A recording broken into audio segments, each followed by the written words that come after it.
Hi guys, and welcome back to another episode of Rebuilding Stockport. Now, today we're going to start on the page of Talha Kanmaz, one of our talismanic, oh my god, centre-backs that we've had for the last 2 seasons, and he's done a bloody good job for us in both of those seasons. Now, we did have that little talk about Makengo, but it's nice to have. However, he's been in the news, he's been making waves, due to the fact that we got a bid for him from Barcelona of £28 million was the bid, and I said, on your bike, Sonny Jim. And unfortunately, Talha wasn't a huge fan of that.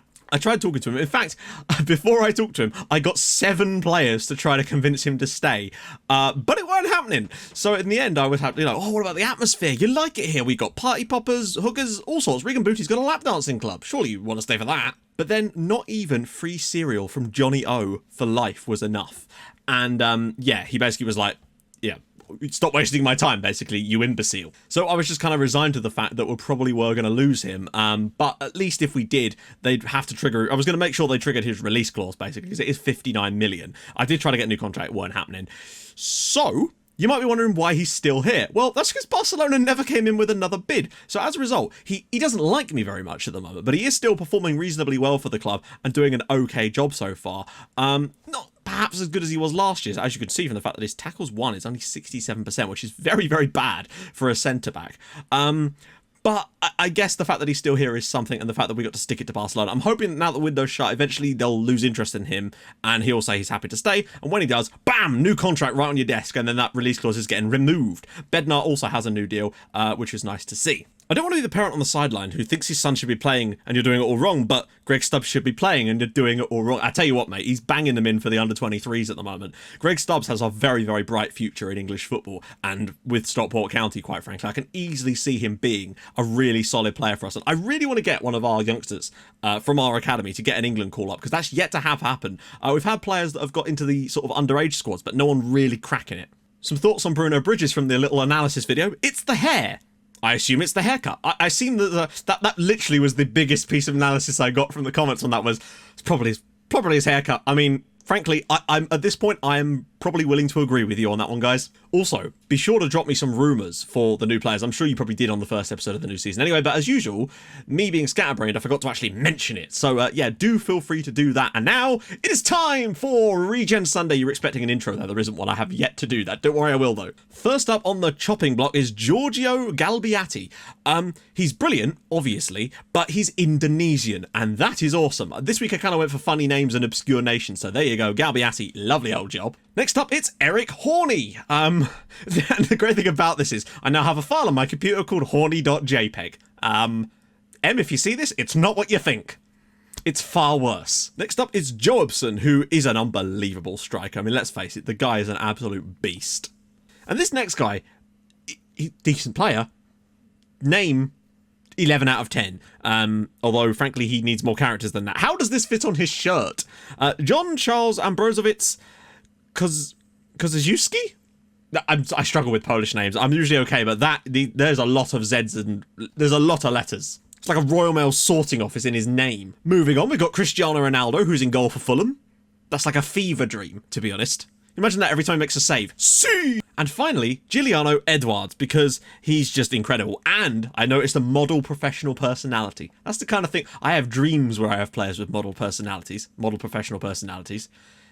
I need to get better dreams, really, don't I? Right then, that's enough of that. We have been drawn into... you can tell I'm in a good mood, even though I'm recording this the same day. I have figured something out, and I believe this is a bloody game changer for me.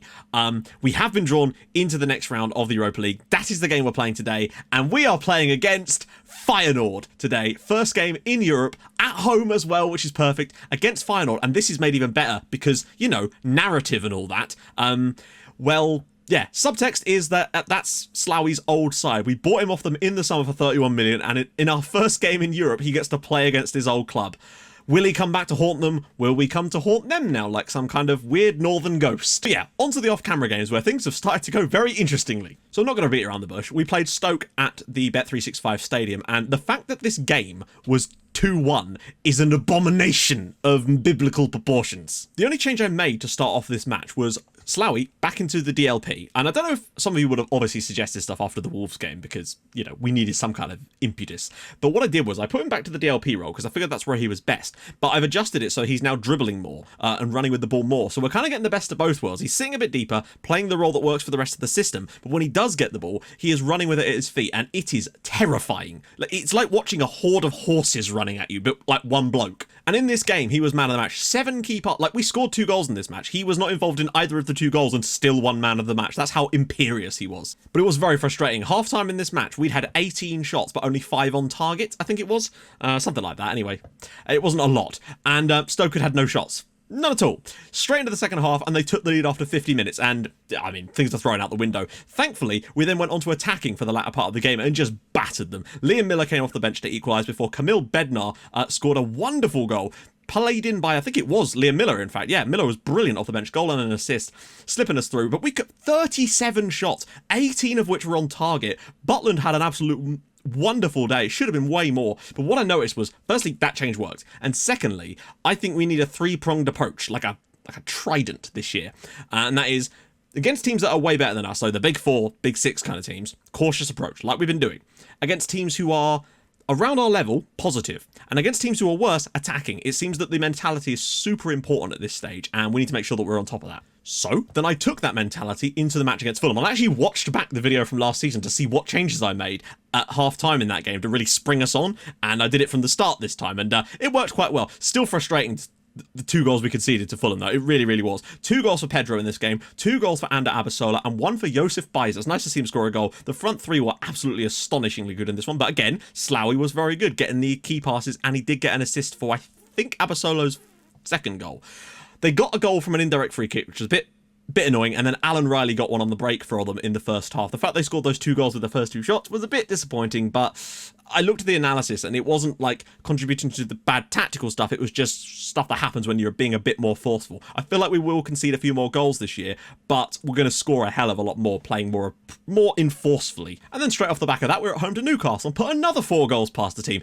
Kasper Dolberg was a nightmare in this game, though, that's what I would say. They took the lead after just 2 minutes. Thankfully, we were able to equalise through Pedro and Abasolo, who's been amazing this year. Something about, I think the difference is, with Sloughy on his side, he's driving into space and providing a third option there, which is constantly allowing their defender to come out, which means Abasolo can just go in behind, and it's creating acres of space for Abasolo. So we got 2 more goals today. David Mello scored a goal for them as well. Now, the 2 goals that Dolberg got towards the end were partly my fault and partly ridiculous. So I made the mistake of accidentally setting it to distribute to the fullbacks when I was trying to go to the flanks.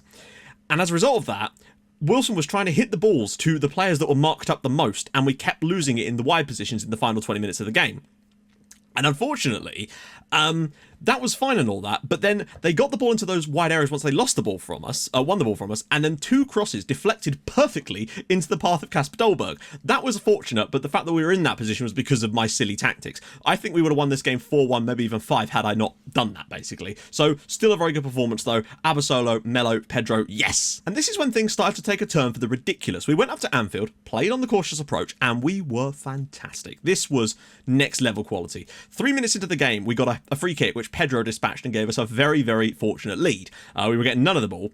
They then got Theo Hernandez injured. In fact, they had to play with quite a few injuries, and they got a lot of yellow cards in this match as well. But then, on 29 minutes, Pedro put a free kick into the box, Sloughy got on the end of it and scored his first goal for the club to put us 2-0 up at Anfield. And then, on the break, late in the second half, Liam Miller played through, makes it 3-0, but we were fantastic from start to finish. Durand had a wonderful game, an 8.3. He's really looking like the real deal this year, and the defence is just looking so settled. The whole team, apart from really Josef Baiza, had fantastic games, and a 3-0 win at Liverpool is incredible. Guddice actually got the assist for the Miller goal late on too, which was very nice to see. And then when you thought things couldn't get any more ridiculous, we went and beat Manchester United as well. This is the little change. Letting Sloughy play in his dream role and adjusting the mentality on our opponents has just completely allowed us to wipe the floor with people, to be perfectly honest.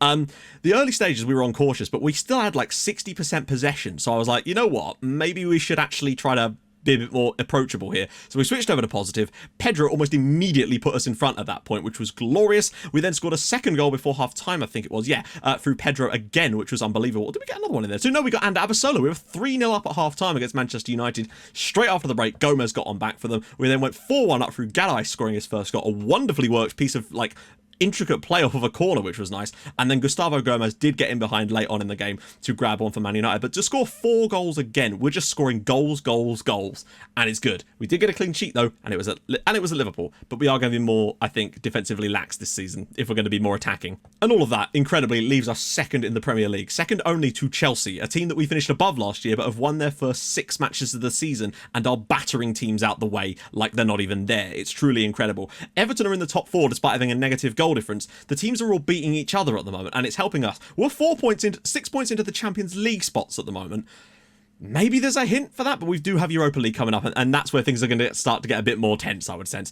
It's not Bruno, I wish. Pedro and Abasolo both phenomenal. Pedro with 6 goals. Abasolo, I think, has 5 as well, which is unbelievable. Because you're probably wondering who else is in our group. Well, I'll show you. Olympiacos and Lille. Because we were having absolutely no history of Europe at all, we were in the pot 4. We've got to build up some kind of coefficient parts here, and as a result of it, we're going to have to really fight against this now. But that's all right. This is going to be a tough first season for us, and I want to test ourselves against Feyenoord today. I'm going to start on positive because I really don't know where we kind of rank against Feyenoord at the moment, and I don't actually remember which team was which in terms of the coefficient. It's going to be a really difficult route for us to even get out of. But then I've said that in the past, and we've walked it, so we'll see. But regardless, we must push on.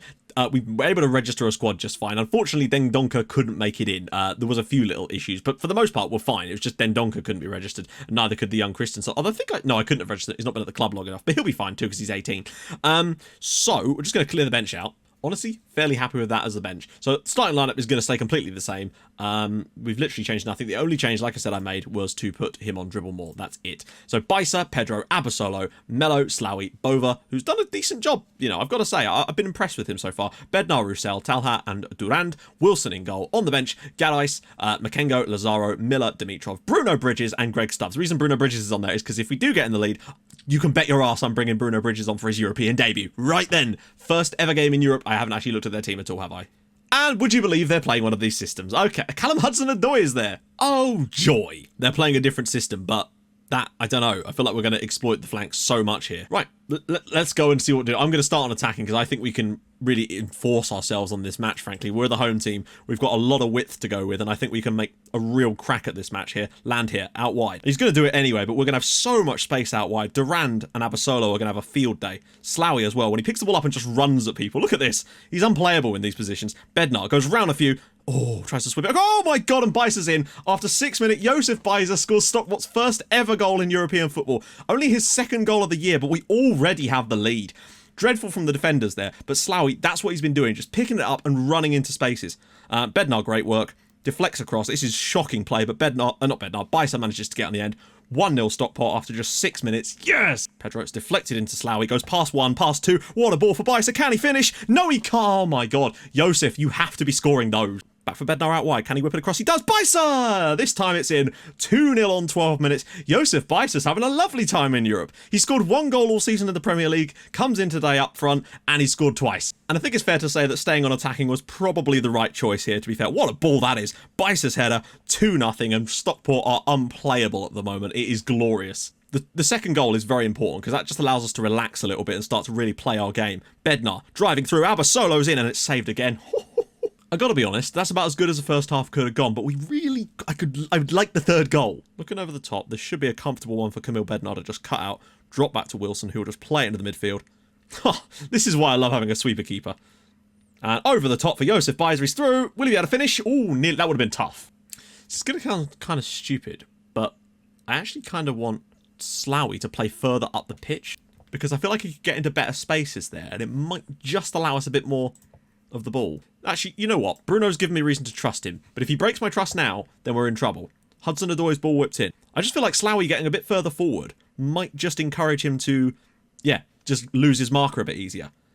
Give us more of an attacking threat. Abasolo whips it across, and Miller's at the back post, and instantly, he's been on the pitch a matter of seconds, and it's now Stockport 3, Feyenoord 0. Right, I'm going to make one more substitution already, and that's to bring Greg Stubbs on, because I want to give him a chance in Europe as well. This is a wonderful ball in from Abasolo. Look at the way this ball just takes everybody out of the game. Miller makes the Miller run, back post, 3rd goal of the year for him. We're 3-0 up. Glorious. Bednar is now injured. Typical. But that's my fault for making the 3rd sub. Thankfully, we've got Dimitrov, but it does concern me that Bednar is injured, frankly, because he's a very, very strong player. We're so calm on the ball at the moment. Bruno Bridges. playing in Europe, of course. I never thought his career would take him this far, frankly, to actually see him play in the Europa League. And here he comes. Bruno Bridges, can he get a Europa League assist? Ball across. Miller's header over the bar. Well, that looks like it's going to do it. Stockport 3, Feyenoord 0. An absolutely glorious victory for our first ever win in Europe. 3 goals, a clean sheet, could have been more, 2 for Bicester, 1 for Miller. An appearance in Europe for Bruno Bridges, Slough played against his old side, and Greg Stubbs came on in a European game. All is well in Stockport. All is well, except now Kamil Bednar's going to miss a month of football. Thank God for Dimitrov is all I can say, but Bednar is a definite better player. That is a concern. So, next episode, not going to come as a huge surprise that we're going to be doing another Europa League game. So we're going to do Manchester United in the Cup off camera, Aston Villa off camera. We're going to come back for Olympiacos and Huddersfield for a double live com of Premier League and Europa League action. I think we could do a good job in Europe this year. We look really, really strong in that game, and long may it continue. Anyway, if you have enjoyed this, and I really hope you have, we've now won 6 in a row and we're unbeaten in a long, long time. And that is just fantastic. I think the last game we lost was 4-1 to Liverpool last season. So that's kind of cool. Probably will get knocked out by Man United. Then again, who knows? So if you've enjoyed this and you want other people to be able to find this channel, drop a like on the video. It pushes us up the algorithms or something like that. That'd be awesome, and I will thank you in advance for doing so. And those of you that are new to the channel might have even found the channel through that method. Then yeah, hit that subscribe button if you're not already, and I'll join you guys in the next episode for some more Europa League goodies. I think we could actually probably win this group. It's looking pretty good. I'll see you guys soon. Thanks so much for watching. Bye bye.